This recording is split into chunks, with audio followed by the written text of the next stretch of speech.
the retaliatory missile attack into the base in Iraq was a shot across the bow.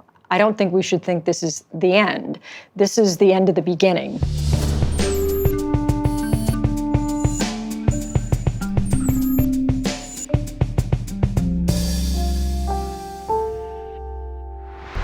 Hello and welcome to GZERO World. I'm Ian Bremmer, and today it's all about Iran.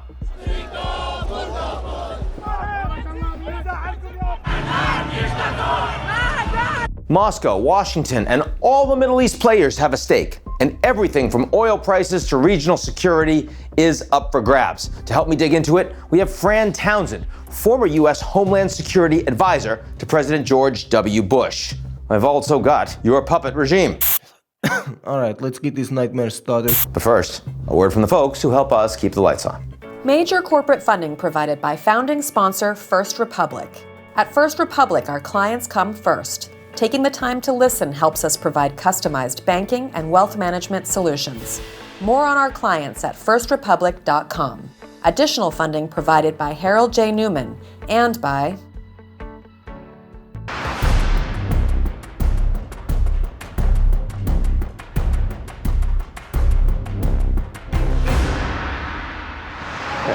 You put me on the spot. Then you can just do no fast. Right. I can't change my mind now. No, you can't change your mind now.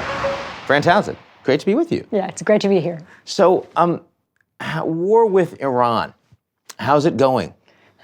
Well, the good news is we're not at war with Iran, right? That was not clear right after that Soleimani was killed. I think now we're in a position to say we're living through a de-escalation. But I think we need to understand, Ian, as you know well, this was, I think, the first round. And I think we ought to understand that this is the first round with the Iranians. The retaliatory missile attack into the base in Iraq was a shot across the bow. I don't think we should think this is the end. This is the end of the beginning, but that's all that is. I think we ought to expect cyber attacks and conflagrations back and forth. I think we ought to expect potential naval attacks and certainly proxy attacks against civilian targets. I think of things like the La Belle disco bombing in Germany that Gaddafi did, knowing where military members are off base and far less protected. The Buenos Aires Jewish Center attack against a civilian target. Those are the kinds of things that the Iranians are known for across decades. And that's not going to stop. But if you were in that room and you could have advised him, Mr. President, here's what I think you should do, and you've been in that situation with several administrations, right. Democrat and Republican, right. by the way, also the Clinton administration, you would have said, yes, I think you should pull the trigger on this drone. Yeah, I think I would have. I would have advised him the execution would have been different, because I don't think taking credit is a smart thing. But Soleimani has been, we hear a lot of people say what an awful bloody terrorist he is, and that is true. He's responsible for many American deaths and the deaths of many others in the region. Not to mention, remember these electronically formed projectiles that blew up our armored Humvees during the Iraq War. He's maimed thousands of American soldiers who are still alive and living with these injuries, and their families are taking care of them. And so he was a worthy target. And we've used Predator drones to take this sort of lethal action against others who have killed and maimed fewer. So now that we've gotten through this, and you said that the Iranians are not likely to respond additionally or take additional measures immediately. So we have a little bit of time. We can actually do some thinking. What would you have the Americans do to help put us on a better path so that we don't walk ourselves up to the precipice a second time? So every indication seems that the president doesn't fully appreciate the need and the benefit of having your allies with you. Everything we know, at least so far, is that he didn't warn our allies before the strike. He didn't really try to generate support from our allies any more than he tried to get support from our allies when he withdrew from the JPCOA. Or when he met with Kim Jong-un the first time, yeah, sure. I mean, plenty of examples, right? Yes. But here, it's really important because I think if I were the Iranians, I mean, look, given what my job was to try and think like them so I could then go back and put defensive measures in place. I think it's unlikely if they're to act asymmetrically that they'll do it in Europe. Why? Because the Europeans are not with the Americans now. They've been trying to help them. They've been trying to help them. Into the Iranian nuclear deal. Yeah. And so if you're going to launch an asymmetric attack against civilians, don't do it in Europe and piss off the Europeans and force them to be with the Americans. And so I think it's more likely they'll do it someplace else, someplace where we're not expecting it and we're less prepared, someplace like South America, Latin America, Africa, someplace where we're not looking.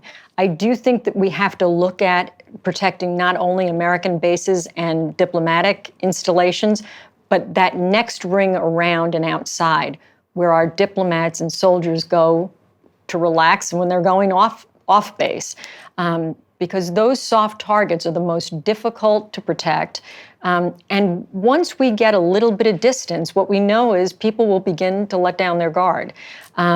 I do think in order to protect those soft targets in places we don't control, you need your allies. And you need your allies to work with you and the intelligence services. Now, the Iranians inadvertently shot down a civilian airliner in Iranian airspace.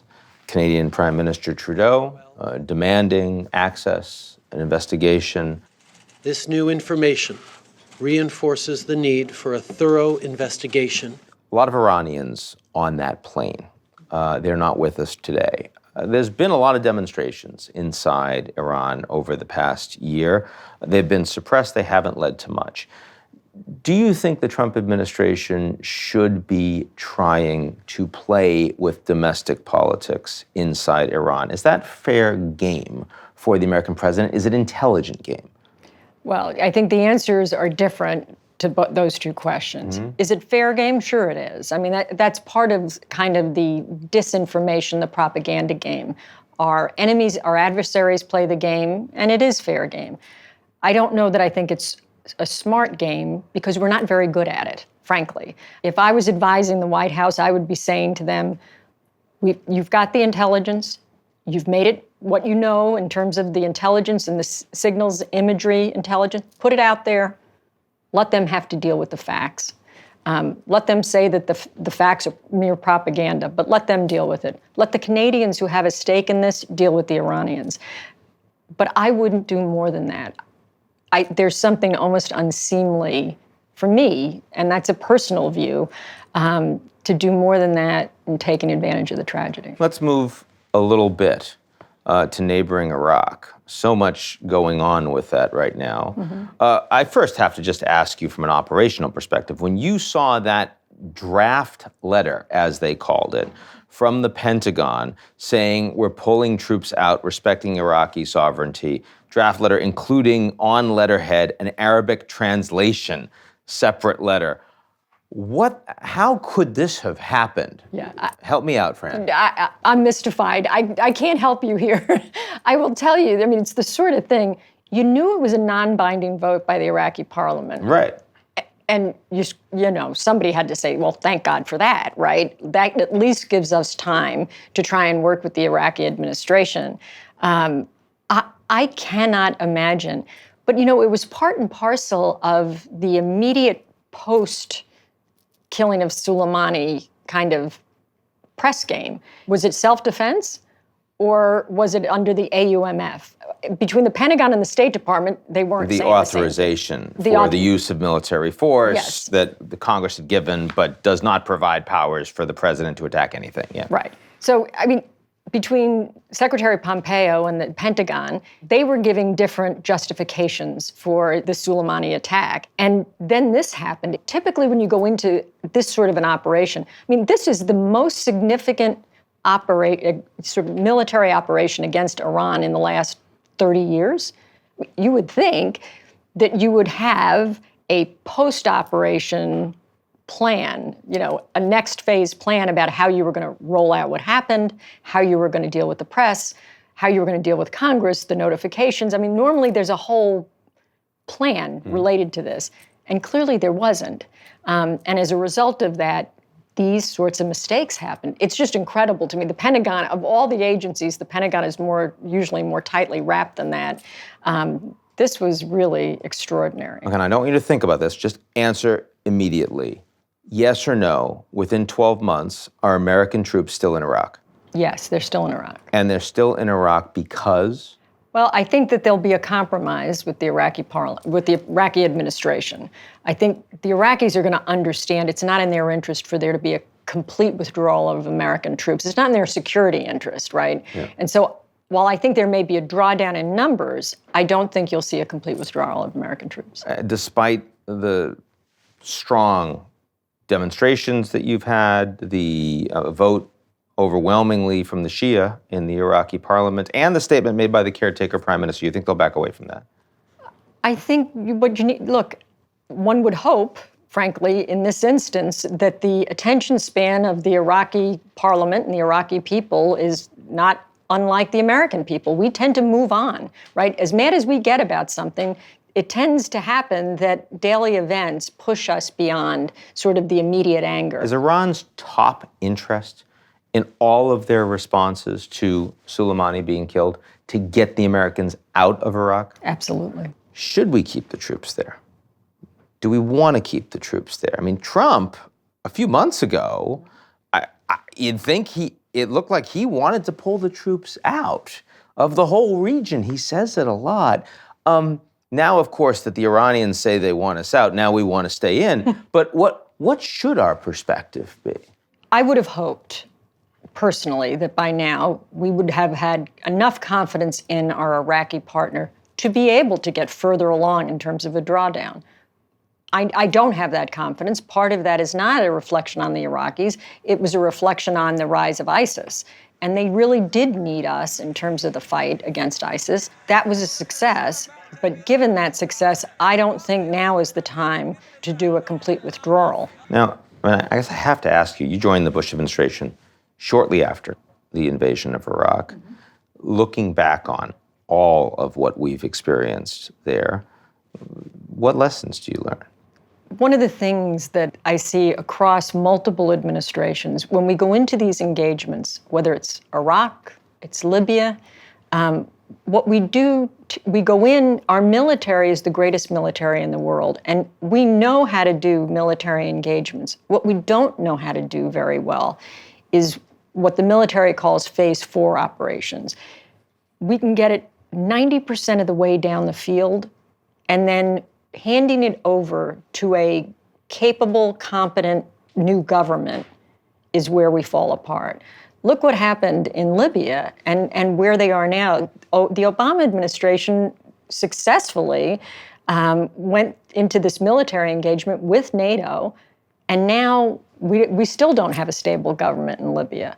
The Bush administration suffered the same thing in Iraq, and we still have, right, issues with the Iraq government.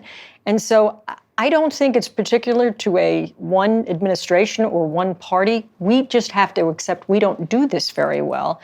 And we need to learn the lessons of that and have ourselves build the capability and have the planning for it before we go in. I wonder also, when you talk about the drawdown that you expect of U.S. troops in Iraq, we've also seen a small drawdown of U.S. troops in Syria. Mm-hmm. Our ability to continue to fight terrorism on the ground, which is the principal stated mission of these troops right now. How much are you concerned about that? Well, I'm tremendously concerned because you can draw down an American presence if you can rely on your local partner, namely the Kurds. And given what we allowed to happen in terms of the Turks coming in and slaughtering the Kurds, I worry tremendously about the counterterrorism mission in Syria.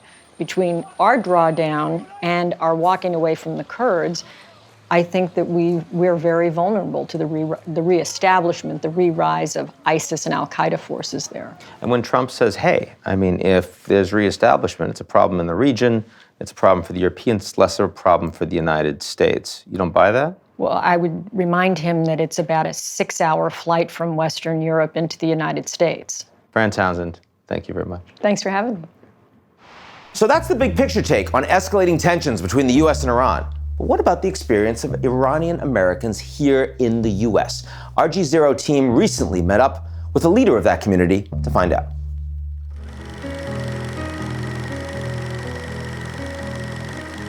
I think for my parents, it was a very difficult decision to make to leave Iran and bring their entire family to the United States.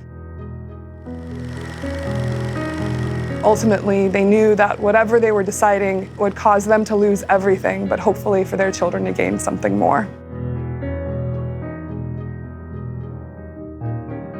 My name is Mana Karazi, and I am 35 years old. I've been organizing in the Iranian American community for as long as I can remember. My family story in many ways is a story of the Iranian American community. On one hand, there's the story of my parents' generation who lost their home and their country overnight. The story of their children, my siblings, who grew up in the wake of the Iran-Iraq War and who faced the demonization in the 80s in the United States. And the story of my generation, the children who loved all of those people, but who grew up in a 90s America that felt very much their home, but continued to other and demonize them. My family brought me to the United States when I was 2. We left Iran shortly after I was born. I have an older sibling who is 11 years older than me and an older sister who is 21 years older than me, making me the first Iranian American in my family and the only one who was raised in the United States. I have, over my career, dedicated myself to helping my community, to hoping that the experiences of the younger people that I know would change, that it would be different, and that there would be a way for me to bring that healing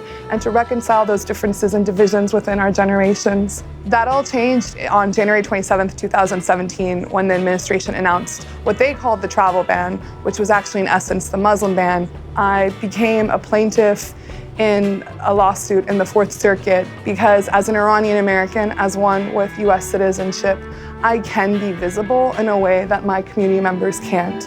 In the last few weeks, the story that's dominated the news cycle the most has been that of Soleimani. And it seems, unfortunately, that he is doing just as much damage in death as he did in life to the Iranian people. The generational divisions within the Iranian American community have become the driving force of the rhetoric we are hearing today. The older generation, so focused on regime change, are willing to allow the United States to go to war that will destroy an entire region and ensure the silencing of a people that are resisting in their own way. The younger generation who have lived here and seen the consequences of that domestic campaign to demonize us understand that the United States cannot play that role. We are all now watching and wondering how this will affect the generation of children who are growing up today. But the World War III memes that all of our children see are not going to become the stories, the jokes, the insults that are going to affect Iranian American youth. War, violence, demonization cannot be the legacy that the youngest people in this country inherit. I see the ways in which we can come together and also the ways in which our trauma ensures that we may never.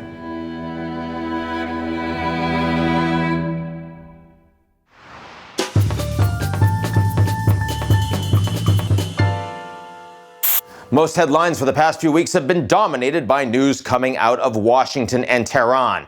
But what about our man in Moscow? How's he been keeping busy? It's Puppet Regime. All right, let's get this nightmare started. Hi, welcome to Putting It Out There, your weekly call-in show with me, President of Russia. First call comes from Amanda in Inwood. Hello, Amanda, you're live. Put it out there. Hi, Vladimir. My high school volleyball team has a big match. We're probably going to lose, but I think the referee is open to influence. Can you help us? Wow, you just spill all beans on TV like Giuliani. I like it. Listen, nothing is true and everything is possible, Amanda. So yes, I will speak to referee for you, but I must warn you, you might not get result you want. You mean we won't win? I don't know and I don't care. What? I thought the whole point of messing with the ref is that you get your team to win. Ha! Amanda, you beautiful, beautiful child. There is old saying in Kremlin, it's not whether you win or lose, it's how you discredit game.